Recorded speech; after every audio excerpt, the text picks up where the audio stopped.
ਚੜ੍ਹ ਤੁਰੰਗ ਆਏ ਤਿਸ ਥਾਨੇ। ਕਹਿੰਦੇ ਇਸ ਪ੍ਰਕਾਰ ਗੁਰੂ ਗਰੀਬ ਨਿਵਾਜ ਮਹਾਰਾਜ ਚੜ੍ਹ ਕੇ ਘੋੜੇ ਤੇ ਆਏ ਹਨ ਉਸ ਜਗ੍ਹਾ ਤੇ ਜਹਾਂ ਬੈਠ ਸਿੱਖ ਪਰਖਨ ਠਾਨੇ। ਜਿੱਥੇ ਬੈਠ ਕੇ ਆਪ ਜੀ ਨੇ ਗੁਰਸਿੱਖਾਂ ਨੂੰ ਪਰਖਿਆ ਸੀਗਾ। 5 ਸਿਰ ਮੰਗ ਕੇ ਨਾਮ ਕੇਸਗੜ ਹੈ ਤਿਸ ਕੇਰਾ।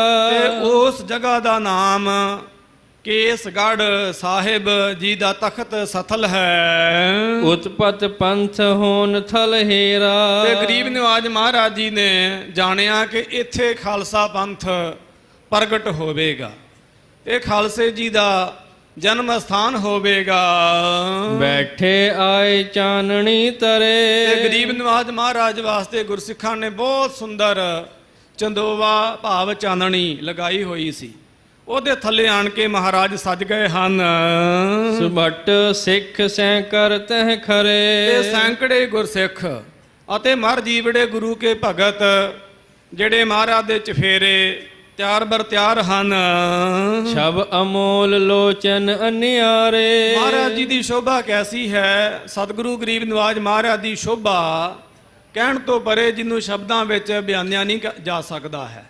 ਔਰ ਲੋਚਨ ਜਿਹੜੇ ਹਨ ਮਹਾਰਾਜ ਜੀ ਦੇ, ਉਹ ਅਣੀ ਵਾਲੇ ਤਿੱਖੇ ਤੀਰ ਹਨ ਜਿਹੜੇ ਗੁਰਸਿੱਖਾਂ ਦੇ ਹਿਰਦਿਆਂ ਨੂੰ ਵਿੰਧੇ ਜਾ ਰਹੇ ਨੇ। ਮਨ ਰਾਮ ਨਾਮਾ ਬੇਦੀ ਵਾਲੇ ਜੈਸੇ ਕਨਕ ਲਾਚਿਤ ਮਾਂਡੀ ਵਾਲੇ। ਸੋ ਇਸ ਪ੍ਰਕਾਰ ਮਹਾਰਾਜ ਜੀ ਦੇ ਇਹ ਅਣੀਆਲੇ ਅਣੀ ਵਾਲੇ ਨੋਕ ਵਾਲੇ ਤਿੱਖੇ ਤੀਰ ਹਨ। ਮੰਨ ਲਓ ਜਿਹੜੇ ਨੇਤਰ ਹਨ। ਦੇਖ ਹੈ ਦਇਆ ਦ੍ਰਿਸ਼ਟ ਦੁਖ ਟਾਰੇ। ਤੇ ਜਿੱਧਰ ਮਹਾਰਾਜ ਦੇਖਦੇ ਨੇ ਨਦਰੇ ਰਹਿਮਤ ਦੇ ਨਾਲ ਗੁਰਸਿੱਖਾਂ ਦੇ ਲੋਕ ਪਰਲੋਕ ਦੇ ਤਨ ਮਨ ਦੇ ਦੁੱਖ, ਹਰ ਪ੍ਰਕਾਰ ਦੇ ਦੁੱਖ ਵਿਛੋੜਾ, ਇੱਕ ਦੁੱਖ ਭੂਖ ਵਿਛੋੜਿਆ ਦਾ ਦੁੱਖ, ਭੁੱਖ ਦਾ ਦੁੱਖ, ਜਮਾਂ ਦੀ ਮਾਰ ਦਾ ਦੁੱਖ ਔਰ ਸਰੀਰਕ ਪੀੜਾ ਦਾ ਦੁੱਖ। ਦੁੱਖ ਵਿਛੋੜਾ, ਇੱਕ ਦੁੱਖ ਭੂਖ, ਇੱਕ ਦੁੱਖ ਸਕਤਵਾਰ ਜਮਦੂਤ, ਇੱਕ ਦੁੱਖ ਰੋਗ ਲਗੈ ਤਨ ਧਾਏ, ਵੈਦ ਨਾ ਭੋਲੇ ਦਾਰੂ ਲਾਏ। ਇਹ 4 ਤਰ੍ਹਾਂ ਦੇ ਦੁੱਖ ਆਪ ਜੀ ਦੂਰ ਕਰਦੇ, ਭਾਵ ਲੋਕ ਪਰਲੋਕ ਦੇ ਸੁੱਖ ਦਿੰਦੇ ਦੁੱਖ ਕੱਟ ਕੇ। ਤੈ ਛਿਨ ਇੱਕ ਬਾਸਨ ਮੰਗਵਾਵਾ। ਉਸ ਸਮੇਂ ਗੁਰੂ ਗਰੀਬ ਨਿਵਾਜ ਮਹਾਰਾਜ ਜੀ ਨੇ ਇੱਕ ਲੋਹੇ ਦਾ ਬਹੁਤ ਵੱਡਾ ਬਰਤਨ, ਭਾਵ ਜਿਹੜਾ ਬਾਟਾ ਸੀ ਸਰਬਲੋਹ ਦਾ, ਉਹ ਆਪ ਜੀ ਨੇ ਮੰਗਵਾਇਆ ਹੈ। ਸਤਦਰਵ ਕੋ ਜਲ ਸੁਚ ਅਨਵਾਵਾ। ਔਰ ਸੁੱਚਾ ਵਹਿੰਦਾ ਹੋਇਆ ਸਤਲੁਜ ਦਰਿਆ ਦਾ ਪਾਣੀ ਆਪ ਜੀ ਨੇ ਬਾਲਟੀ ਭਰ ਕੇ, ਉਹ ਵੀ ਸਰਬਲੋਹ ਦੀ ਬਾਲਟੀ ਹੈ, ਜਿਹਦੇ ਵਿੱਚ ਮੰਗਵਾਇਆ ਹੈ। ਨਿਜ ਆਗੇ ਰਖਵਾਵਨ ਕੀਓ। ਤੇ ਆਪ ਜੀ ਨੇ ਉਹ ਸਰਬਲੋਹ ਦਾ ਬਾਟਾ ਆਪਣੇ ਅੱਗੇ ਟਿਕਾਇਆ ਹੈ। ਤਾਂ ਖੰਡਾ ਲਗੇ ਫੇਰਨੇ ਸੁਆਮੀ। ਤੇ ਇਸ ਪ੍ਰਕਾਰ ਉਹਦੇ ਵਿੱਚ ਮਹਾਰਾਜ ਜੀ ਦਾ ਜਿਹੜਾ ਖੰਡਾ ਸੀ, ਅੱਜ ਵੀ ਉਹ ਖੰਡੇ ਦੇ ਦੀਦਾਰ ਸ੍ਰੀ ਅਨੰਦਪੁਰ ਸਾਹਿਬ ਕੇਸਗੜ੍ਹ ਸਾਹਿਬ ਜੀ ਦੇ ਤਖਤ ਅਸਥਾਨ ਉੱਪਰ ਹੁੰਦੇ ਹਨ। ਉਹ ਵੱਡ ਆਕਾਰੀ ਖੰਡਾ ਹੈ ਸਾਧ ਸੰਗਤ ਜੀ, ਅਤੇ ਬਹੁਤ ਹੀ ਜ਼ਿਆਦਾ ਤਿੱਖਾ ਹੈ ਖੰਡਾ। ਕਦੇ ਜਾਓ ਤੇ ਗੌਰ ਨਾਲ ਜ਼ਰੂਰ ਦੀਦਾਰ ਪਾਉਣਾ ਤੇ ਲਾਹਾ ਲੈਣਾ। ਜਿਸ ਖੰਡੇ ਵਿੱਚੋਂ ਖਾਲਸਾ ਜੀ ਦੀ ਉਤਪਤੀ ਹੋਈ, ਬਲਕਿ ਖਾਲਸਾ ਜੀ ਦੀ ਹੀ ਨਹੀਂ, ਇਹ ਸਾਰਾ ਸੰਸਾਰ ਹੀ ਖੰਡੇ ਚੋਂ ਪੈਦਾ ਹੋਇਆ। ਖੰਡਾ ਪ੍ਰਿਥਮੈ ਸਾਜ ਕਹਿ ਜਿਨ ਸਭ ਸਹਿ ਸਾਰ ਉਪਾਇਆ। ਬ੍ਰਹਮਾ ਵਿਸ਼ਨ ਮਹੇਸ਼ ਸਾਜ ਕੁਦਰਤੀ ਦਾ ਖੇਲ ਰਚਾਏ ਬਣਾਇਆ। ਸਿੰਧ ਪਰਬਤ ਮੇਦਨੀ ਬਿਨ ਥੰਮਾ ਗਗਨ ਰਹਾਇਆ। ਸਿਰਜੇ ਦਾਨੋ ਦੇਵਤੇ ਤਿਨ ਅੰਦਰ ਬਾਦ ਰਚਾਇਆ। ਸੋ ਸਾਰੀ ਸ੍ਰਿਸ਼ਟੀ ਜਿਹੜੀ ਹੈ ਇਹ ਖੰਡੇ ਤੋਂ ਹੀ ਪੈਦਾ ਹੋਈ ਹੈ। ਇਸ ਪ੍ਰਕਾਰ ਮਹਾਰਾਜ ਜੀ ਦਾ ਸਰਬਲੋਹ ਦਾ ਖੰਡਾ ਮਹਾਰਾਜ ਜੀ ਨੇ ਉਸ ਸਰਬਲੋਹ ਦੇ ਬਾਟੇ ਵਿੱਚ ਸ਼ੋਭਾਇਮਾਨ ਕਰ ਦਿੱਤਾ, ਟਿਕਾ ਦਿੱਤਾ ਹੈ। ਬਦਨ ਬਦਤ ਬਾਣੀ ਅਬਰਾਮੀ। ਤੇ ਆਪ ਜੀ ਨਾਲੇ ਸੱਜੇ ਹੱਥ ਵਿੱਚ ਖੰਡਾ ਲੈ ਕੇ ਅੰਗੂਠੇ ਨਾਲ ਉੱਤੋਂ ਦਬਾ ਕੇ 4 ਉਂਗਲਾਂ ਦੇ ਨਾਲ ਪਕੜ ਕੇ ਤੇ ਸ੍ਰੀ ਸਾਹਿਬ ਨੂੰ ਬਾਟੇ ਦੇ ਉੱਪਰ ਟਿਕਾ ਕੇ ਖੱਬੇ ਹੱਥ ਦੇ ਨਾਲ ਪਕੜ ਕੇ ਤੇ ਖੱਬੇ ਮੋਢੇ ਦੇ ਉੱਪਰ ਉਹਨੂੰ ਆਧਾਰ ਦੇ ਕੇ ਤੇ ਆਪਣੇ ਮੁਖ ਤੋਂ ਬਾਣੀ ਪੜ੍ਹ ਰਹੇ, ਖੰਡੇ ਬਾਟੇ ਦਾ ਅੰਮ੍ਰਿਤ ਤਿਆਰ ਕਰ ਰਹੇ ਹਨ। ਦਇਆ ਰਾਮ ਤੇ ਆਦਿਕ ਜੇਈ। ਕਹਿੰਦੇ ਇਸ ਪ੍ਰਕਾਰ ਭਾਈ ਦਇਆ ਰਾਮ ਜੀ ਸਾਹਿਬ ਜਿਨ੍ਹਾਂ ਨੇ ਮਹਾਰਾਜ ਜੀ ਨੂੰ ਸੀਸ ਦਿੱਤੇ ਨੇ, ਜਿਨ੍ਹਾਂ ਦੀ ਸੰਗਿਆ ਹੁਣ ਖਾਲਸਾ ਹੋਵੇਗੀ। ਪੰਚੋ ਖਰੇ ਅਗਰ ਕਰਤੇ। ਤੇ ਉਹਨਾਂ ਪੰਜਾਂ ਨੂੰ ਅਗਲੇ ਪਾਸੇ ਖੜੇ ਕਰ ਲਿਆ ਹੈ। ਜਿਵੇਂ ਮਹਾਰਾਜ ਬਾਣੀ ਪੜ੍ਹ ਰਹੇ ਨੇ, ਉਹ ਖੜੇ ਹੋ ਕੇ ਬਾਣੀ ਸਰਵਣ ਕਰ ਰਹੇ ਨੇ ਤੇ ਧਿਆਨ ਉਹਨਾਂ ਦਾ ਖੰਡੇ ਬਾਟੇ ਵਿੱਚ ਹੈ। ਨਾਲ ਨਾਲ ਬਾਣੀ ਸੁਣਦੇ ਆ ਤੇ ਪੜ੍ਹਦੇ ਨੇ। ਜਿਵੇਂ ਅੱਜ ਵੀ ਮਰਜ਼ਾਦਾ ਹੈ ਪੰਥ ਦੀ। ਵਸਤਰ ਨਵੀਨ ਸ਼ਸਤਰ ਪਹਿਰਾਏ। ਇਸ ਪ੍ਰਕਾਰ ਉਹਨਾਂ ਦੇ ਸਰੀਰ ਦੇ ਉੱਪਰ ਵਸਤਰ ਅਤੇ ਸ਼ਸਤਰ ਪਹਿਰਾਏ ਹਨ। ਸੋ ਵੱਡੀਆਂ ਸ੍ਰੀ ਸਾਹਿਬਾਂ, ਛੋਟੀਆਂ ਸ੍ਰੀ ਸਾਹਿਬਾਂ ਵੀ ਤੇ ਵੱਡੀਆਂ ਸ੍ਰੀ ਸਾਹਿਬਾਂ ਵੀ ਉਹਨਾਂ ਦੇ ਗਾਤਰੇ ਪਹਿਨਾਈਆਂ ਨੇ। ਅੱਜ ਵੀ ਤਖਤ ਸੱਚਖੰਡ ਸ੍ਰੀ ਹਜੂਰ ਸ੍ਰੀ ਅਬਚਲ ਨਗਰ ਸਾਹਿਬ ਨਾਂਦੇੜ ਮਹਾਰਾਸ਼ਟਰਾ ਵਿਖੇ ਉਹ ਪੰਥ ਦੀ ਪ੍ਰਾਤਨ ਮਰਜ਼ਾਦਾ ਇਨ ਬਿੰਨ ਕਾਇਮੋ ਦਾਇਮ ਹੈ ਕਿ ਜਿਨ੍ਹਾਂ ਨੇ ਵੀ ਖੰਡੇ ਬਾਟੇ ਦਾ ਅੰਮ੍ਰਿਤ ਛਕਣਾ ਹੁੰਦਾ ਉਹਨਾਂ ਦੇ ਗਾਤਰੇ ਵੱਡੀਆਂ ਸ੍ਰੀ ਸਾਹਿਬਾਂ ਜਿਹੜੀਆਂ ਨੇ 2.5-3 ਫੁੱਟ ਦੀਆਂ, ਸੋ ਇਸ ਪ੍ਰਕਾਰ ਉਹਨਾਂ ਦੇ ਸਜਾਈਆਂ ਜਾਂਦੀਆਂ ਨੇ। ਤੇ ਖੰਡੇ ਬਾਟੇ ਦਾ ਅੰਮ੍ਰਿਤ ਛਕਾਉਣ ਵਾਲੇ ਪੰਜ ਪਿਆਰੇ ਸਿੰਘ ਸਾਹਿਬਾਨ ਵੀ ਆਪਣੇ ਗਾਤਰੇ ਵਿੱਚ ਸ੍ਰੀ ਸਾਹਿਬਾਂ ਸਜਾ ਕੇ ਕਮਰ ਕੱਸਾ ਕੱਸ ਕੇ ਇਸ ਪ੍ਰਕਾਰ ਮਹਾਰਾਜ ਦੀ ਸੇਵਾ ਨਿਭਾਉਂਦੇ ਹਨ। ਸੋ ਪਹਿਲਾਂ ਸਾਰੇ ਗੁਰਸਿੱਖ ਵੱਡੀਆਂ ਸ੍ਰੀ ਸਾਹਿਬਾਂ ਆਪਣੇ ਗਾਤਰੇ ਸਜਾ ਕੇ ਰੱਖਿਆ ਕਰਦੇ। ਹੌਲੀ ਹੌਲੀ ਸ੍ਰੀ ਸਾਹਿਬ ਦਾ ਆਕਾਰ ਘਟ ਗਿਆ। ਕਾਨੂੰਨੀ ਤੌਰ ਤੇ 9 ਇੰਚ ਦਾ ਇਹਦਾ ਆਕਾਰ ਰਹਿ ਗਿਆ। ਹੁਣ ਅਸੀਂ 9 ਇੰਚ ਤੋਂ ਵੀ ਬਹੁਤ ਜ਼ਿਆਦਾ ਥੱਲੇ ਆ ਗਏ ਹਾਂ। ਇਤਨੀ ਜ਼ਿਆਦੀ ਸ੍ਰੀ ਸਾਹਿਬ ਦਾ ਆਕਾਰ ਸਾਡਾ ਘਟਦਾ ਜਾ ਰਿਹਾ ਕਿ ਜਿਹਨੂੰ ਸ਼ਬਦਾਂ ਵਿੱਚ ਬਿਆਨ ਕਰਨਾ ਵੀ ਜਿਹੜਾ ਹੈ ਉਹ ਹਾਸੋਹੀਣੀ ਜੀ ਗੱਲ ਲੱਗਦੀ ਹੈ। ਇਹ ਸਾਡੀ ਤਰਾਸਦੀ ਹੈ ਭਾਈ। ਇਸ ਪ੍ਰਕਾਰ ਮਹਾਰਾਜ ਜੀ ਨੇ ਨਵੇਂ ਬਾਸ਼ਤਰ ਔਰ ਵੱਡੇ ਸ਼ਾਸਤਰ ਸ੍ਰੀ ਸਾਹਿਬ ਉਹਨਾਂ ਗੁਰਸਿੱਖਾਂ ਦੇ ਅੰਗਾਂ ਤੇ ਸਜਾਏ ਹਨ।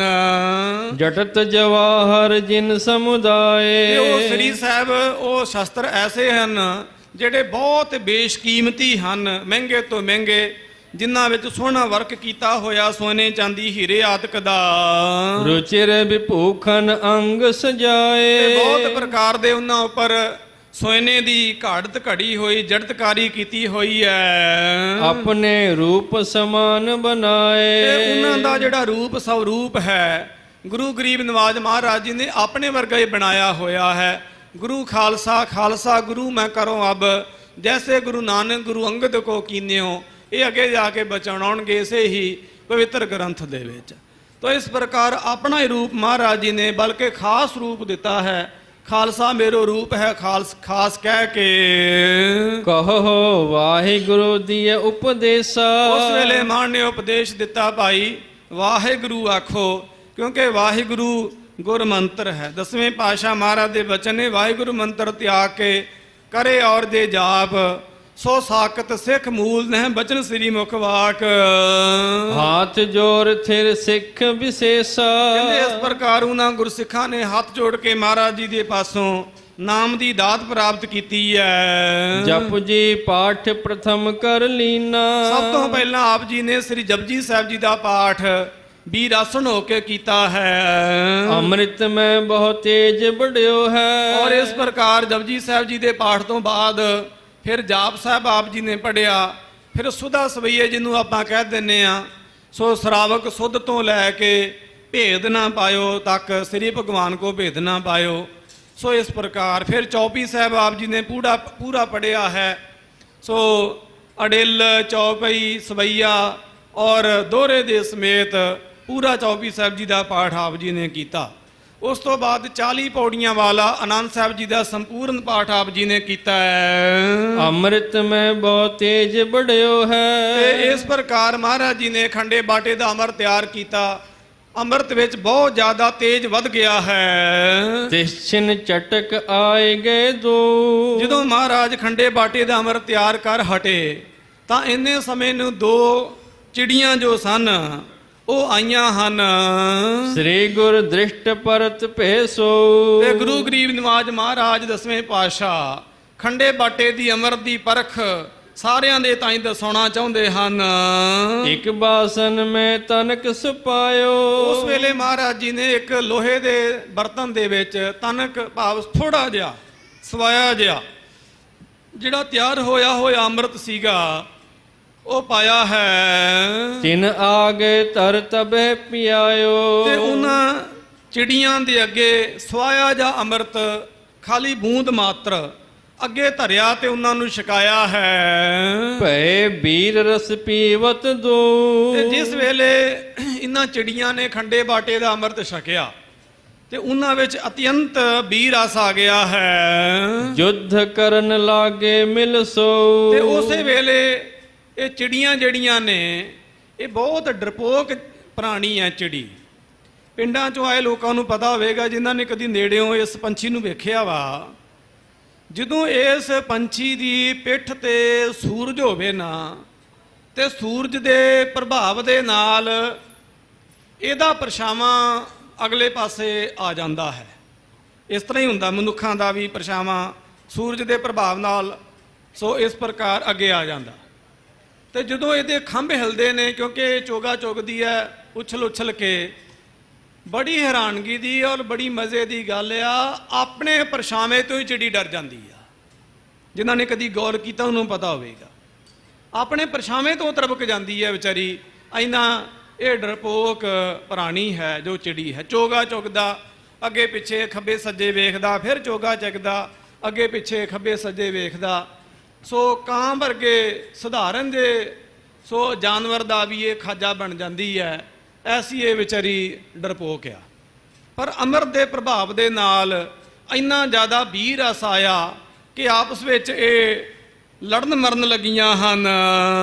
ਚੁੰਚਨ ਪੰਖ ਪ੍ਰਹਾਰਨ ਕਰਹੀ, ਔਰ ਚੁੰਝਾਂ ਦੇ ਨਾਲ ਖੰਭਾਂ ਦੇ ਉੱਪਰ ਵਾਰ ਕਰਦੀਆਂ ਹਨ। ਇਹ ਪੀਰ ਸਰੀਰ ਨ ਉਰਮਹਿ ਤਰਹੀ, ਤੇ ਇੰਨਾ ਵੀਰ ਰਸ ਆ ਗਿਆ ਕਿ ਆਪਣੇ ਸਰੀਰ ਦੀ ਪੀੜਾ ਦਾ ਵੀ ਇਹਨਾਂ ਨੂੰ ਧਿਆਨ ਨਹੀਂ ਰਿਹਾ ਹੈ। ਵੀਰ ਰਸ ਵਿੱਚ ਸਰੀਰ ਗਰਮਾਇਸ਼ ਵਿੱਚ ਹੋਵੇ ਤੇ ਪੀੜਾ ਦਾ ਵੀ ਅਹਿਸਾਸ ਨਹੀਂ ਰਹਿੰਦਾ ਹੈ। ਪੁਰਜਾ ਪੁਰਜਾ ਕਟ ਮੇਰਾ ਕਬਹੂ ਨਾ ਛੱਡੈ ਖੇਤ, ਇਹ ਵੀਰ ਰਸ ਦੀ ਹੀ ਸਾਰੀ ਵਾਰਤਾ ਹੈ ਭਾਈ। ਰੁਧਰ ਚੁਚਾਤ ਅਧਿਕ ਤਨ ਮਾਹੀ, ਕਹਿੰਦੇ ਇਸ ਪ੍ਰਕਾਰ ਇੰਨਾ ਜ਼ਿਆਦਾ ਇਹਨਾਂ ਵਿੱਚ ਵੀਰ ਰਸ ਆਇਆ ਕਿ ਸਰੀਰ ਵਿੱਚੋਂ ਜਿਹੜਾ ਲਹੂ ਹੈ ਉਹ ਚੋ ਰਿਹਾ ਹੈ ਚੁੰਝਾਂ ਦੇ ਪ੍ਰਭਾਵ ਦੇ ਸਦਕਾ। ਮਾਰਨ ਮਰਨ ਰੌਦਰ ਰਸ ਚਾਹੀ, ਤੇ ਮਾਰਨ ਮਰਨ ਹੋ ਗਿਆ, ਫੇਰ ਵੀ ਇਹ ਰੌਦਰ ਰਸ ਹੀ ਚਾਹੁੰਦੀਆਂ ਹਨ, ਵੀਰ ਰਸ ਤੋਂ ਵੀ ਉੱਪਰਲੀ ਗੱਲ। ਅਤਿਸੈ ਕਰ ਸੰਘਰ ਤਿਸ ਕਾਲਾ, ਕਹਿੰਦੇ ਉਸ ਵੇਲੇ ਆਛਾ ਕਰਕੇ ਬਹੁਤ ਹੀ ਜ਼ਿਆਦਾ ਸੰਗਰ ਮਚਿਆ ਆਪਸ ਵਿੱਚ। ਮਿਰਤਕ ਭਏ ਪਹੁੰਚੇ ਸੁਰਸਾਲਾ, ਕਹਿੰਦੇ ਇਹ ਚਿੜੀਆਂ ਜਿਹੜੀਆਂ ਨੇ ਇੰਨਾ ਜ਼ਿਆਦਾ ਵੀਰ ਰਸ ਵਿੱਚ ਕਿ ਲੜ ਕੇ ਮਰ ਗਈਆਂ, ਤੇ ਅਖੀਰ ਨੂੰ ਇਹ ਸੁਰਸਾਲਾ ਸਵਰਗ ਵਿੱਚ ਬੈਕੁੰਠ ਧਾਮ ਵਿੱਚ ਪਹੁੰਚੀਆਂ ਹਨ। ਘਟਕਾ ਲਗਦਾ ਚਟਕ ਤਮਾਸਾ, ਕਹਿੰਦੇ ਇਸ ਪ੍ਰਕਾਰ 2 ਘੜੀਆਂ ਤੱਕ 23.5 ਮਿੰਟ ਦੀ ਘੜੀ ਹੋ ਗਈ ਤੇ ਕਰੀਬਨ 48 ਮਿੰਟ ਪੌਣਾ ਘੰਟੇ ਤੋਂ ਵੱਧ ਸਮਾਂ ਹੋ ਗਿਆ।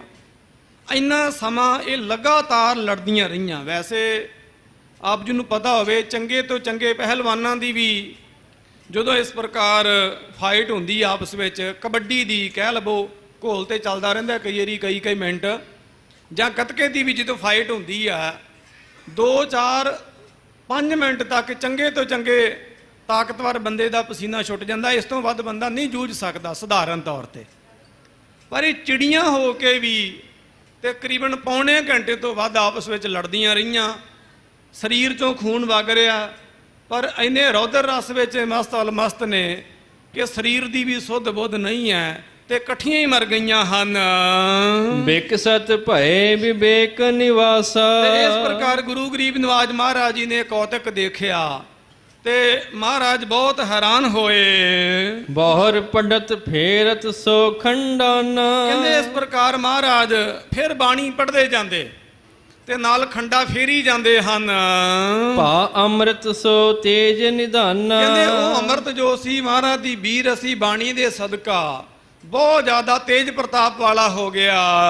ਰਾਮ ਕੋਇਰ ਕਹਿ ਸੰਤੋ ਸੁਨੀਏ ਹੈ, ਕਹਿੰਦੇ ਉਸ ਵੇਲੇ ਭਾਈ ਰਾਮ ਕੋਇਰ ਜੀ ਸਾਹਿਬ, ਧੰਨ ਧੰਨ ਬਾਬਾ ਬੁੱਢਾ ਜੀ ਸਾਹਿਬ ਜੀ ਦਾ ਖਾਨਦਾਨ, ਉਹਨਾਂ ਦਾ ਪਰਿਵਾਰ, ਸੋ ਰਮਦਾਸ ਨਗਰ ਵਿੱਚ ਆਪ ਜੀ ਦਾ ਪਵਿੱਤਰ ਪਾਵਨ ਅਸਥਾਨ ਹੈ, ਜੋ ਅੰਮ੍ਰਿਤ ਛਕ ਕੇ ਭਾਈ ਗੁਰਬਖਸ਼ ਸਿੰਘ ਸਾਹਿਬ ਹੋਏ ਨੇ ਪੂਰਨ ਬ੍ਰਹਮ ਗਿਆਨੀ। ਭਾਈ ਰਾਮ ਕੌਰ ਜੀ ਸਾਹਿਬ, ਭਾਈ ਸਾਹਿਬ ਸਿੰਘ ਇਤਿਆਦਿ ਗੁਰਸਿੱਖਾਂ ਦੇ ਤਾਈ ਕਹਿੰਦੇ ਭਾਈ ਸੁਣੋ ਬਚਨ। ਬਾਲ ਬੈਸ ਮੇਰੋ ਤਨ ਜਨੀਏ ਹੈ, ਕਹਿੰਦੇ ਉਸ ਵੇਲੇ ਸਾਡੇ ਸਰੀਰ ਦੀ ਉਮਰ ਹੈ ਜਿਹੜੀ ਸੀ 22 ਸੀਗੀ। ਧਾਏ ਗਇਓ ਮੈਂ ਮਾਤਾ ਪਾਸ, ਤੇ ਜਿਸ ਵੇਲੇ ਇਹ ਕੌਤਕ ਆਪਣੇ ਨੇਤਰਾਂ ਦੇ ਨਾਲ ਦੇਖਿਆ ਗੁਰੂ ਦਾਤੇ ਦੇ ਅੰਮ੍ਰਿਤ ਦੀ ਸ਼ਕਤੀ, ਤਾਂ ਮੈਂ ਦੌੜ ਕੇ ਧੰਨ ਧੰਨ ਮਾਤਾ ਗੁਜਰ ਕੌਰ ਜੀ ਸਾਹਿਬ ਜੀ ਦੇ ਪਾਸ ਗਿਆ।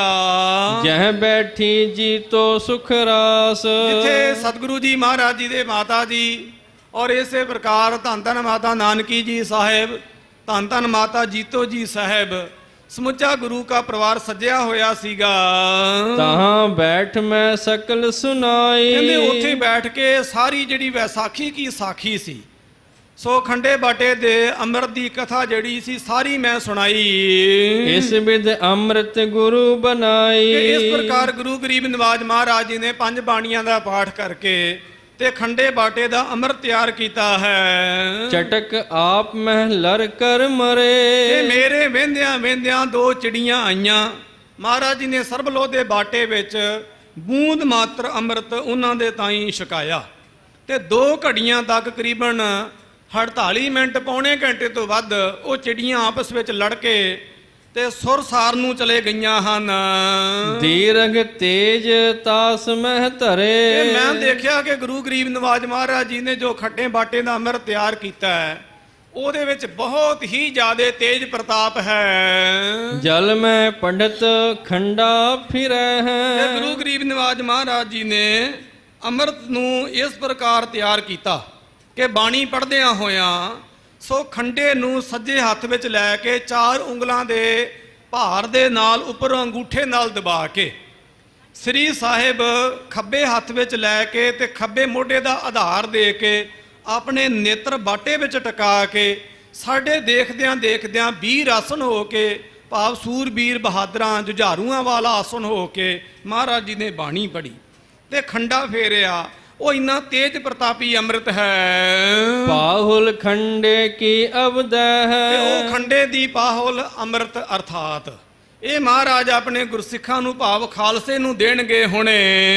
ਜੀਤੋ ਸੁਮਤ ਕੀਨ ਵਿਚਾਰਨ। ਇਹ ਵਚਨ ਸੁਣ ਕੇ ਮਾਤਾ ਜੀਤੋ ਜੀ ਸਾਹਿਬ ਉਹਨਾਂ ਨੇ ਮਨ ਵਿੱਚ ਵਿਚਾਰਿਆ ਪੰਥ ਖਾਲਸਾ ਸੁਤ ਇਹ ਕਾਰਨ। ਔਰ ਕਿਹਾ ਕਿ ਖਾਲਸਾ ਪੰਥ ਇਹ ਸਾਡਾ ਪੁੱਤਰ ਹੈ ਤੇ ਇਸ ਖਾਲਸਾ ਪੰਥ ਕੀ ਉਤਪਤੀ ਹੋ ਰਹੀ ਹੈ। ਪਹੁੰਚਨ ਬਨੈ ਕੰਤ ਕੇ ਪਾਸੇ। ਇਸ ਕਰਕੇ ਹੁਣ ਸਾਡਾ ਹਜ਼ੂਰ ਗੁਰੂ ਗੋਬਿੰਦ ਸਿੰਘ ਸਾਹਿਬ ਸੱਚੇ ਪਾਤਸ਼ਾਹ ਪਤੀ ਗੁਰਦੇਵ ਦੇ ਪਾਸ ਪਹੁੰਚਣਾ ਬਣ ਆਉਂਦਾ ਹੈ ਜ਼ਰੂਰੀ।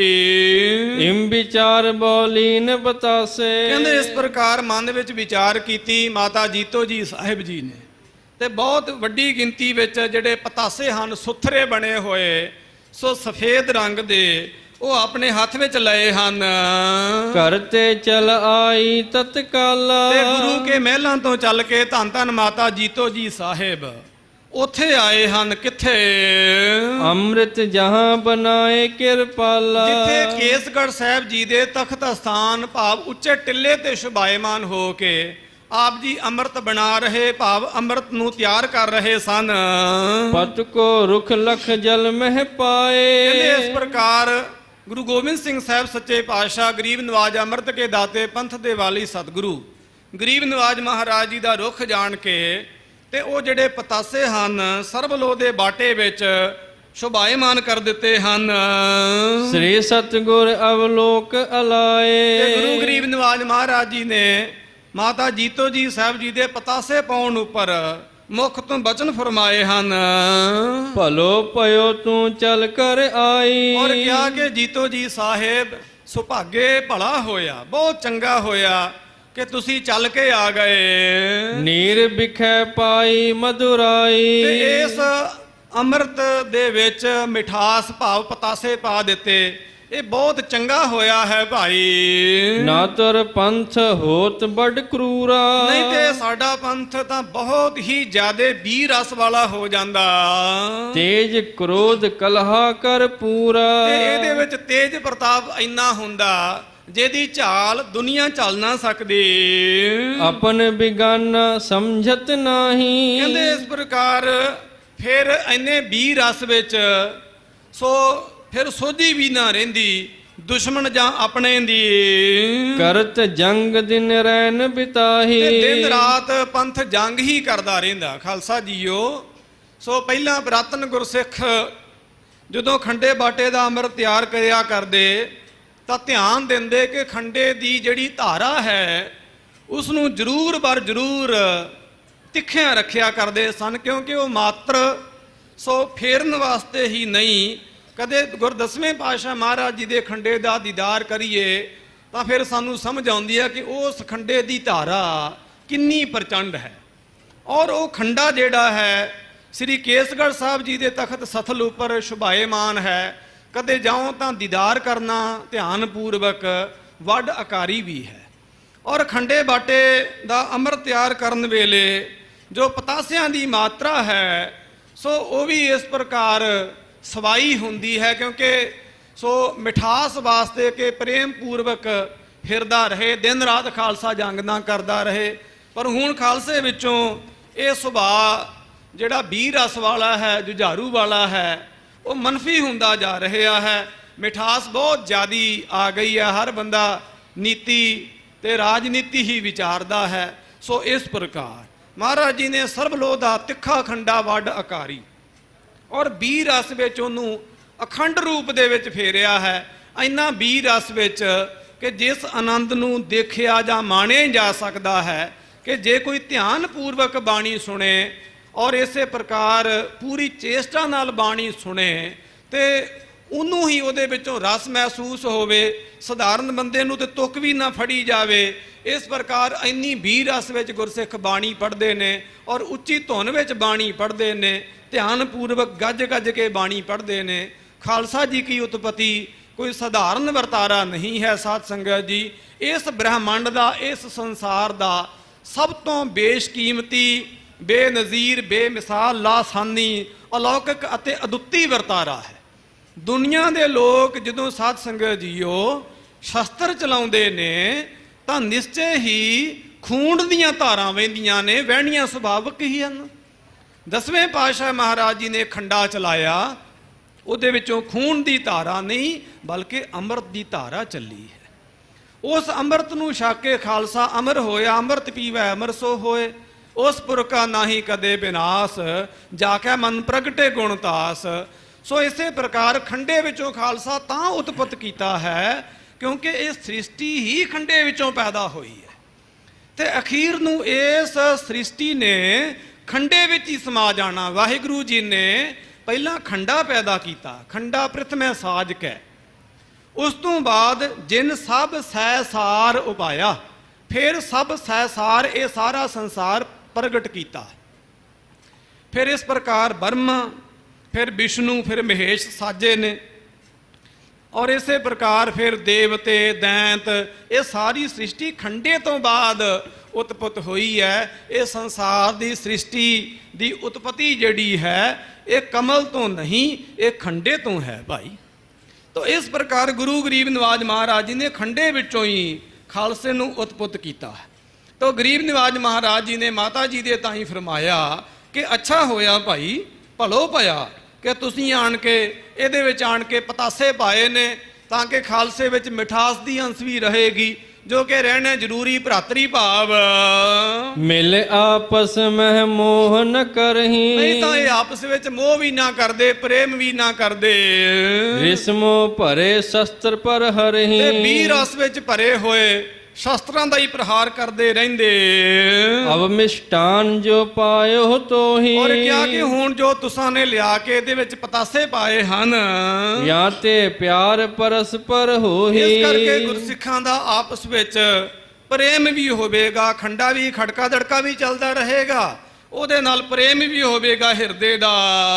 ਨਰ ਨਾਰੀ ਦੁਇਤੇ ਸੰਤਾਨਾ, ਕਹਿੰਦੇ ਇਸ ਪ੍ਰਕਾਰ ਵੈਸੇ ਵੀ ਜਦੋਂ ਸੋ ਜੈਸੇ ਮਾਤ ਪਿਤਾ ਬਿਨ ਬਾਲ ਨਾ ਹੋਈ ਹੈ ਦਾ ਵਿਧਾਨ ਹੈ ਕੁਦਰਤੀ, ਪ੍ਰਗਟਤ ਹੈ ਸਭ ਹੂੰ ਜਗ ਜਾਨਾ। ਸਾਰਾ ਜਹਾਨ ਜਾਣਦਾ ਹੈ, ਮਨੁੱਖਾਂ, ਰੁੱਖਾਂ, ਪ੍ਰਕਿਰਤੀ ਵਿੱਚ ਵੀ ਨਾਰਾ ਤੇ ਮਾਦਾ ਹੁੰਦਾ ਹੈ। ਹੋਨ ਖਾਲਸਾ ਸੰਤਤ ਕਾਲਾ, ਔਰ ਕਿਹਾ ਕਿ ਖਾਲਸਾ ਜੋ ਪ੍ਰਗਟ ਹੋਇਆ ਹੈ ਸਾਡੀ ਸੰਤਾਨ ਹੈ। ਚਲ ਆਈ ਭਾ ਭਲੋ ਵਿਸਾਲਾ, ਔਰ ਕਿਹਾ ਕਿ ਭਲੋ ਭਇਆ ਕਿ ਤੁਸੀਂ ਚੱਲ ਕੇ ਆ ਗਏ। ਸੋ ਮਾਤਾ ਦਾ ਵੀ ਜ਼ਰੂਰੀ ਹੈ। ਇਮ ਕਹੇ ਆਪਣੇ ਪਹੁੰਚੋ ਪਿਆਰੇ, ਇਸ ਕਹਿ ਕੇ ਆਪਣੇ ਗੁਰੂ ਗਰੀਬ ਨਿਵਾਜ ਮਹਾਰਾਜ ਜਿਹੜੇ ਅਤੀ ਪਿਆਰੇ ਪੰਜ ਪਿਆਰੇ ਸਿੰਘ ਸਹਿਬਾਨ ਸਨ, ਦੇਖਣ ਕਰੇ ਖਰੇ ਅਗਵਾਰੇ। ਮਹਾਰਾਜ ਨੇ ਦੇਖਿਆ ਕਿ ਅੱਗੇ ਖੜੇ ਸਨ, ਕਿਉਂਕਿ ਬਾਣੀ ਸੁਣਦੇ, ਖੜੇ ਹੋ ਕੇ ਬਾਣੀ ਸੁਣਨ ਦੀ ਰਹੋ ਰੀਤੀ ਹੈ ਪੰਥ ਦੇ। ਕਮਲ ਪਾਨ ਅੰਮ੍ਰਿਤ ਕੋ ਲੀਨੋ, ਉਸ ਵੇਲੇ ਗਰੀਬ ਨਿਵਾਜ ਮਹਾਰਾਜ ਜੀ ਦੇ ਪਵਿੱਤਰ ਪਾਵਨ ਸੋ ਮੁਬਾਰਕ ਜਿਹੜੇ ਕਰ ਕਮਲ ਹਨ ਉਹਨਾਂ ਤੋਂ ਅੰਮ੍ਰਿਤ ਪ੍ਰਾਪਤ ਕੀਤਾ ਹੈ। ਦੇ ਕਰ ਤਿਨਹਿ ਪਿਆਵਨ ਕੀਨੋ। ਤੇ ਮਹਾਰਾਜ ਜੀ ਨੇ ਉਹ ਖੰਡੇ ਬਾਟੇ ਦਾ ਅੰਮ੍ਰਿਤ ਵੀਰ ਆਸਣ ਹੋ ਕੇ ਸੋ ਖੰਡੇ ਬਾਟੇ ਦਾ ਅੰਮ੍ਰਿਤ ਤਿਆਰ ਕੀਤਾ ਔਰ ਵੀਰ ਆਸਣ ਹੋ ਕੇ ਹੀ ਗੁਰਸਿੱਖਾਂ ਨੇ ਇਹ ਖੰਡੇ ਬਾਟੇ ਦਾ ਅੰਮ੍ਰਿਤ ਜੋ ਹੈ ਇਹ ਗ੍ਰਹਿਣ ਕੀਤਾ ਹੈ। ਔਰ ਜਿਵੇਂ ਵੀਰ ਆਸਣ ਵੇਲੇ ਖੱਬਾ ਗੋਡਾ ਥੱਲੇ ਅਤੇ ਸੱਜਾ ਗੋਡਾ ਉੱਪਰ ਹੁੰਦਾ ਹੈ, ਇਵੇਂ ਅੰਮ੍ਰਿਤ ਕੀ ਦਾਤ ਪ੍ਰਾਪਤ ਕਰਨ ਲੱਗਿਆਂ ਸੱਜਾ ਹੱਥ ਥੱਲੇ ਅਤੇ ਖੱਬਾ ਹੱਥ ਉੱਪਰ ਰੱਖ ਕੇ ਇਹਦਾ ਚੁੱਲ੍ਹਾ ਬਣਾਇਆ ਹੈ। ਲੋਚਨ ਮੈਂ ਛਿਰਕੇ ਫੁਨ ਮਾਰੇ। ਤੇ ਇਸ ਪ੍ਰਕਾਰ 5 ਚੁੱਲ੍ਹੇ ਪ੍ਰਾਪਤ ਕਰਕੇ ਫਤਿਹ ਗਜਾਉਣ ਉਪਰੰਤ ਫਿਰ ਮਹਾਰਾਜ ਜੀ ਨੇ ਲੋਚਨ ਅਰਥਾਤ ਜਿਹੜੇ ਨੇਤਰ ਹਨ ਉਤਾਂ ਵਿੱਚ ਵੀ 5 ਛੱਟੇ ਮਾਰੇ ਹਨ। ਕੇਸ ਜੂੜ ਮੈਂ ਅੰਜੁਲ ਡਾਰੇ। ਤੇ ਫਿਰ ਕੇਸਾਂ ਦੇ ਜੂੜੇ ਵਿੱਚ ਅੰਜੁਲ ਭਾਵ ਬੁੱਕ ਸੋ ਇਸ ਪ੍ਰਕਾਰ ਚੁੱਲ੍ਹਾ ਭਰ ਕੇ ਦਸਮ ਦਵਾਰ ਦੇ ਵਿੱਚ ਸੋ ਕੇਸਾਂ ਦਾ ਜਿਹੜਾ ਜੂੜਾ ਹੈ ਇਹ ਬਿਲਕੁਲ ਸਿੱਧਾ ਦਸਮ ਦਵਾਰ ਵਿੱਚ ਕਰਨ ਦੀ ਰਹੋ ਰੀਤੀ ਹੈ। ਤਾਂ ਹੀ ਤੇ ਮਹਾਰਾਜ ਔਰ ਮਹਾਰਾਜ ਦੇ ਸਮੇਂ ਗੁਰਸਿੱਖ ਚੱਕਰ ਸਜਾਇਆ ਕਰਦੇ ਸਨ। ਚੱਕਰ ਕਦੇ ਵੀ ਜਿਹੜਾ ਕੇਸਾਂ ਵਾਲਾ ਚੱਕਰ ਹੁੰਦਾ, ਚੱਕਰੀ ਵੀ ਜਿਹਨੂੰ ਕਹਿ ਦਿੰਦੇ ਨੇ, ਉਹ ਕਦੀ ਵੀ ਖੱਬੇ ਸੱਜੇ ਇੱਧਰ ਉੱਧਰ ਨਹੀਂ ਸੱਜਦਾ। ਕੇਸਾਂ ਦਾ ਜੂੜਾ ਬਿਲਕੁਲ ਸੈਂਟਰ ਵਿੱਚ ਹੋਣਾ ਚਾਹੀਦਾ ਹੈ। ਸੋ ਮੱਥੇ ਇਤਿਆਦਿਕ ਦੇ ਉੱਪਰ ਇਹਨੂੰ ਨਹੀਂ ਕਰਨਾ ਚਾਹੀਦਾ ਹੈ। ਸੋ ਜਿਵੇਂ ਇਸ ਪ੍ਰਕਾਰ ਅਜੋਕੇ ਦੌਰ ਦੀ ਜਿਹੜੀ ਦਸਤਾਰ ਸਜਾਈ ਜਾਂਦੀ ਜਿਹਨੂੰ ਪੱਗ ਸ਼ਬਦ ਵਰਤਦੇ ਆ ਅਕਸਰ, ਸੋ ਕਈ ਨਾਮ ਨੇ ਉਹਦੇ, ਟੂਟੀ ਵਾਲੀ ਇਤਿਆਦਿਕ, ਜੇ ਇਹ ਵੀ ਸਜਾਉਣੀ ਹੋਵੇ ਕਿਸੇ ਕਾਰਨ ਵਸ ਤਾਂ ਵੀ ਗੁਰਸਿੱਖਾਂ ਨੂੰ ਸੋ ਕੇਸ ਕੀ ਵੱਡੀ ਕਰਕੇ ਦਸਤਾਰ ਵੱਡੀ ਕਰਕੇ ਬਣਾਵਟ ਇਸ ਤਰ੍ਹਾਂ ਦੀ ਬਣਾਉਣੀ ਚਾਹੀਦੀ ਹੈ ਕਿ ਜੂੜਾ ਜਿਹੜਾ ਹੈ ਇਹ ਐਨ ਦਸਮ ਦਵਾਰ ਵਿੱਚ ਸੋ ਭਾਵ ਕੇਸਾਂ ਦੇ ਬਿਲਕੁਲ ਸੇਧ ਉੱਪਰ ਜਿਹੜਾ ਜੂੜਾ ਹੈ ਉਹ ਹੋਣਾ ਚਾਹੀਦਾ ਹੈ। ਆਪ ਜੀ ਨੂੰ ਪਤਾ ਹੋਵੇ ਖਾਲਸਾ ਜੀ ਕਿ ਜਿਹੜੀਆਂ ਗੁਰ ਦਸਵੇਂ ਪਾਤਸ਼ਾਹ ਮਹਾਰਾਜ ਦੀਆਂ ਲਾਡਲੀਆਂ ਧੀਆਂ ਹਨ ਜਿਨ੍ਹਾਂ ਨੂੰ ਸੋਝੀ ਹੈ, ਉਹ ਤੇ ਕਦੇ ਵੀ ਆਪਣੀ ਗੁੱਤ ਜਿਹੜੀ ਹੈ ਪਿਛਲੇ ਪਾਸੇ ਨੂੰ ਨਹੀਂ ਗੁੰਦੀਆਂ ਹਨ, ਕਿਉਂਕਿ ਜਿਹੜਾ ਜੂੜਾ ਹੈ ਇਹਨੂੰ ਬਿਲਕੁਲ ਦਸਮ ਦਵਾਰ ਵਿੱਚ ਕਰਨ ਦੀ ਗੁਰੂ ਪੰਥ ਦੀ ਸੋ ਗੁਰੂ ਘਰ ਦੀ ਰਹੋ ਰੀਤੀ ਹੈ। ਇਸ ਪ੍ਰਕਾਰ ਸੋ ਜੂੜੇ ਦੇ ਵਿੱਚ ਕੇਸਾਂ ਦੇ ਵਿੱਚ ਵੀ 5 ਛੱਟੇ ਜਿਹੜੇ ਮਾਰੇ ਗਏ ਹਨ। ਵਾਸੀ ਨਾਮ ਬੂਝਬੋ ਕੀਨ। ਤੇ ਫਿਰ ਪੁੱਛਿਆ ਭਾਈ ਤੁਹਾਡਾ ਨਾਮ ਕਿਆ ਤੇ ਕਿੱਥੋਂ ਦੇ ਵਾਸੀ ਹੋ ਤੁਸੀਂ? ਪ੍ਰਿਥਮੇ ਦਇਆ ਸਿੰਘ ਕਹਿ ਦੀਨ। ਉਸ ਵੇਲੇ ਭਾਈ ਦਇਆ ਰਾਮ ਜੀ ਸਾਹਿਬ ਜੋ ਅਮਰ ਛਾਕੇ ਜਿਨ੍ਹਾਂ ਦੀ ਸੰਗਿਆ ਸਿੰਘ ਹੋਈ, ਫਿਰ ਉਹਨਾਂ ਨੇ ਸਭ ਤੋਂ ਪਹਿਲਾਂ ਆਖਿਆ ਲਵਪੁਰ ਜਨਮ ਬਸਨ ਕੋ ਧਾਮੂ। ਮਹਾਰਾਜ ਮੇਰਾ ਜਨਮ ਅਤੇ ਬਸਨ ਧਾਮੂ ਰਹਿਣ ਦੀ ਜਗ੍ਹਾ ਲਾਹੌਰ ਸ਼ਹਿਰ ਹੈ, ਲਵਪੁਰੀ ਜਿਹਨੂੰ ਕਹਿੰਦੇ ਹਨ। ਦਇਆ ਸਿੰਘ ਗੁਰ ਬਖਸ਼ਿਓ ਨਾਮੂ। ਤੇ ਮਹਾਰਾਜ ਮੇਰਾ ਜਨਮ ਜਾਤ ਨਾਮ ਤਾਂ ਦਇਆ ਰਾਮ ਹੈ। ਆਪ ਜੀ ਦੀ ਕਿਰਪਾ ਦੇ ਸਦਕਾ ਦਇਆ ਸਿੰਘ ਮੇਰਾ ਨਾਮ ਹੋਇਆ। ਦੂਸਰ ਕਹਿਓ ਹਸਤਨਾਪੁਰ ਕੋ। ਦੂਸਰੇ ਨੇ ਆਖਿਆ ਮਹਾਰਾਜ ਹਸਤਨਾਪੁਰ ਤੋਂ ਚੱਲ ਕੇ ਆਇਆ ਹਾਂ ਦਿੱਲੀ ਸ਼ਹਿਰ। ਨਾਮ ਧਰਮ ਚੰਦ ਮੈਂ ਸਿੱਖ ਗੁਰ ਕੋ। ਤੇ ਮਹਾਰਾਜ ਪਹਿਲਾ ਨਾਮ ਧਰਮ ਚੰਦ ਸੀ, ਆਪ ਜੀ ਦੀ ਕਿਰਪਾ ਦੇ ਸਦਕਾ ਮੇਰਾ ਨਾਮ ਧਰਮ ਸਿੰਘ ਸਜਿਆ। ਤ੍ਰਿਤਿਓ ਭਨਤ ਭਇਓ ਪ੍ਰਭ ਪਾਸੀ। ਤੇ ਤੀਸਰੇ ਪਿਆਰੇ ਉਹਨਾਂ ਨੇ ਗਰੀਬ ਨਿਵਾਜ ਮਹਾਰਾਜ ਜੀ ਦੇ ਪਾਸ ਆਖਿਆ ਪੁਰੀ ਦਵਾਰਕਾ ਹੈ ਮਮ ਵਾਸੀ। ਤੇ ਮਹਾਰਾਜ ਮੈਂ ਦਵਾਰਕਾਪੁਰੀ ਦਾ ਵਾਸੀ ਹਾਂ ਗਰੀਬ ਨਿਵਾਜ। ਮੋਹਕਮ ਚੰਦ ਨਾਮ ਹੈ ਮੋਰਾ। ਮਹਾਰਾਜ ਮੇਰਾ ਨਾਮ ਮੋਹਕਮ ਚੰਦ ਮਾਈ ਬਾਪ ਨੇ ਧਰਿਆ। ਆਪ ਜੀ ਦੀ ਕਿਰਪਾ ਦੇ ਸਦਕਾ ਮੈਂ ਚੰਦ ਤੋਂ ਸਿੰਘ ਹੋ ਗਿਆ, ਮੋਹਕਮ ਸਿੰਘ ਮੇਰਾ ਨਾਮ ਹੋਇਆ। ਚਤੁਰਥ ਸਿੱਖ ਬੋਲਿਓ ਕਰ ਜੋਰਾ। ਤੇ ਚੌਥੇ ਸਿੱਖ ਉਸ ਵੇਲੇ ਹੱਥ ਜੋੜ ਕੇ ਮਹਾਰਾਜ ਦੇ ਹਜ਼ੂਰ ਬੋਲੇ, ਬੇਨਤੀ ਕਰੀ ਹੈ ਬਿਦਰਪੁਰੀ ਵਾਸੀ ਪਹਿਚਾਨੋ। ਮਹਾਰਾਜ ਮੈਂ ਬਿਦਰਪੁਰੀ ਕਰਨਾਟਕਾ ਸ਼ਹਿਰ ਦਾ ਵਾਸੀ ਜਾਣ ਲਵੋ। ਸਾਹਿਬ ਸਿੰਘ ਨਾਮ ਮਮ ਜਾਨੋ। ਮਹਾਰਾਜ ਮੇਰਾ ਨਾਮ ਸਾਹਿਬ ਚੰਦ ਸੀ, ਆਪ ਜੀ ਦੀ ਕਿਰਪਾ ਦੇ ਸਦਕਾ ਸਾਹਿਬ ਸਿੰਘ ਹੋਇਆ ਜਾਣੋ। ਪੰਚਮ ਕੈ ਵਾਸੀ ਜਗਨਨਾਥ। ਮਹਾਰਾਜ ਪੰਜਵੇਂ ਨੇ ਬੇਨਤੀ ਕੀਤੀ, ਸਤਿਗੁਰੂ ਜਗਨਨਾਥਪੁਰੀ ਦਾ ਵਾਸੀ ਹਾਂ ਮੈਂ। ਹਿੰਮਤ ਸਿੰਘ ਨਾਮ ਹੈ ਨਾਥ। ਹੇ ਨਾਥ, ਨਾਥ ਅਨਾਥ, ਅਨਾਥ ਨਾਥ ਸਤਿਗੁਰੂ, ਗਰੀਬ ਨਵਾਜ ਸਤਿਗੁਰੂ, ਕਲਜੋ ਕੇ ਜਹਾਜ਼ ਸਤਿਗੁਰੂ, ਇਹ ਮੇਰਾ ਨਾਮ ਹੈ। ਜਾਣ ਲਵੋ ਹਿੰਮਤ ਰਾਏ ਸੀ, ਆਪ ਜੀ ਨੇ ਕਿਰਪਾ ਕੀਤੀ ਸਿੰਘ ਬਣਾਇਆ। ਹਿਮ ਸਭ ਦਿਸ ਕੇ ਗੁਰੂ ਸਕੇਲੇ। ਇਸ ਪ੍ਰਕਾਰ ਸਾਰੀਆਂ ਦਿਸ਼ਾਵਾਂ ਦੇ ਸਿੱਖ ਮਹਾਰਾਜ ਜੀ ਨੇ ਇਕੱਤਰਿਤ ਕੀਤੇ ਹਨ। ਚਾਰੋਂ ਵਰਨ ਏਕ ਕਰ ਮੇਲੇ। ਤੇ ਚਾਰ ਹੀ ਵਰਨ ਗੁਰੂ ਗਰੀਬ ਨਿਵਾਜ ਮਹਾਰਾਜ ਜੀ ਨੇ ਇੱਕ ਕਰ ਛੱਡੇ ਹਨ। ਅਵਤੇ ਕਹੋ ਆਨੰਦਪੁਰ ਵਾਸੀ। ਉਸ ਵੇਲੇ ਮਹਾਰਾਜ ਜੀ ਨੇ ਕਿਹਾ ਕਿ ਹੁਣ ਤੋਂ ਕਹੋ ਕਿ ਅਸੀਂ ਹੁਣ ਆਨੰਦਪੁਰ ਸਾਹਿਬ ਜੀ ਦੇ ਵਾਸੀ ਹਾਂ। ਪਹੁੰਚ ਪੰਚੋ ਨਾਮ ਧਰੇ ਗੁਣ ਰਾਸੀ। ਇਸ ਪ੍ਰਕਾਰ ਮਹਾਰਾਜ ਜੀ ਨੇ ਪੰਜਾਂ ਦੇ ਨਾਮ ਤੇ ਠਾਮ ਬਦਲ ਦਿੱਤੇ। ਸੋ ਰਾਏ ਚੰਦ ਇਤਿਆਦਿਕ ਤੋਂ ਸਿੰਘ ਹੋ ਗਏ। ਤੇ ਮਹਾਰਾਜ ਦਸਵੇਂ ਪਾਤਸ਼ਾਹ ਮਹਾਰਾਜ ਦੀ ਜਿਹੜੀ ਵਿਸਾਖੀ ਕੀ ਸਾਖੀ ਆ ਉਹਦੇ ਵਿੱਚ ਲਿਖਿਆ ਹੋਇਆ, ਤੁਮ ਸਭ ਕਾ ਜਨਮ ਪਟਨੇ ਕਾ ਵਾਸੀ ਆਨੰਦਪੁਰ ਬਤਾਏ।